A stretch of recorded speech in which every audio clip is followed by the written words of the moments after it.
নমস্কাৰ প্ৰিয় দৰ্শক, আজি আমি আলোচনা কৰিম অস্টিওআৰ্থ্ৰাইটিছৰ বিষয়ে। প্ৰথমতে আমি চাম অস্টিওআৰ্থ্ৰাইটিছ কি হয়। এইটো হৈছে মানুহৰ দেহৰ নি জইণ্ট। ইয়াত কিছুমান কাৰ্টিলেজ নামৰ পদাৰ্থ থাকে যিয়ে এই হাড় দুটাক খহনি খোৱাৰ পৰা ৰক্ষা কৰে। কিন্তু যেতিয়া অস্টিওআৰ্থ্ৰাইটিছ হয়, এই কাৰ্টিলেজবিলাক ভাঙিবলৈ আৰম্ভ কৰে, ইয়াত দেখুওৱাৰ নিচিনা। আৰু এই হাড় দুটাৰ মাজৰ জেগাখিনি কমি যাবলৈ ধৰে আৰু এটা আনটোৰ লগত খহনি খাবলৈ ধৰে, যাৰ ফলত আঁঠু ফুলি যোৱা, ষ্টিফ হৈ যোৱা, বিষ আৰম্ভ হোৱা আৰু খোজ কঢ়াত অসুবিধা হোৱাৰ দৰে বহুত সমস্যাৰ সৃষ্টি হয়। আজি আমি আপোনালোকৰ লগত এই সমস্যাবিলাকৰ পৰা পৰিত্ৰাণ পাবলৈ অতি গুৰুত্বপূৰ্ণ 3টা এক্সাৰচাইজৰ বিষয়ে আলোচনা কৰিম, যিকেইটা কৰি আপোনালোকে ঘৰতে অতি সহজে নিৰাময় হ'ব পাৰিব। এইখন হ'ল পেচেণ্টজনৰ বিষ হোৱা ভৰিখন আৰু এইখন নৰ্মেল ভৰিখন। এই ভৰিখন কোচাই ল'লোঁ আৰু বিষ হোৱা ভৰিখন ভিডিঅ'ত দেখাৰ ধৰণে ছাইডফালে ঘূৰাই ল'লোঁ।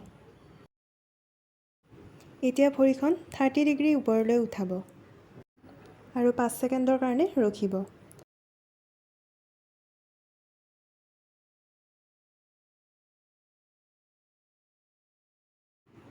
বহু ক্ষেত্ৰত পেচেণ্টৰ বিষ হোৱা ভৰিখনৰ কলাফুলৰ কাফ মাচল আৰু উৰুৰ হেমষ্ট্ৰিং মাচলখিনি টাইট হোৱা দেখা যায়। ইয়াৰ কাৰণে আপুনি ভৰিখন কোচাই ল'ব আৰু হাতেৰে উৰুৰ তলফালে ছাপৰ্ট কৰিব আৰু অলপ সময়ৰ কাৰণে হোল্ড কৰিব। এতিয়া ভৰিখন আপুনি যিমান পাৰে ওপৰলৈ উঠাব আৰু ভৰিৰ পতাখন নিজৰ গাৰ ফালে টানিব আৰু 5 ছেকেণ্ড হোল্ড কৰিব।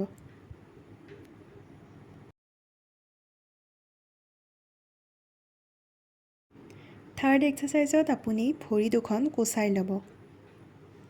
এতিয়া আপুনি কঁকালখন ওপৰলৈ উঠাব।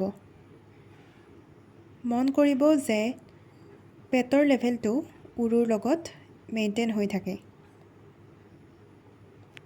এতিয়া আপুনি 5 ছেকেণ্ড হোল্ড কৰিব।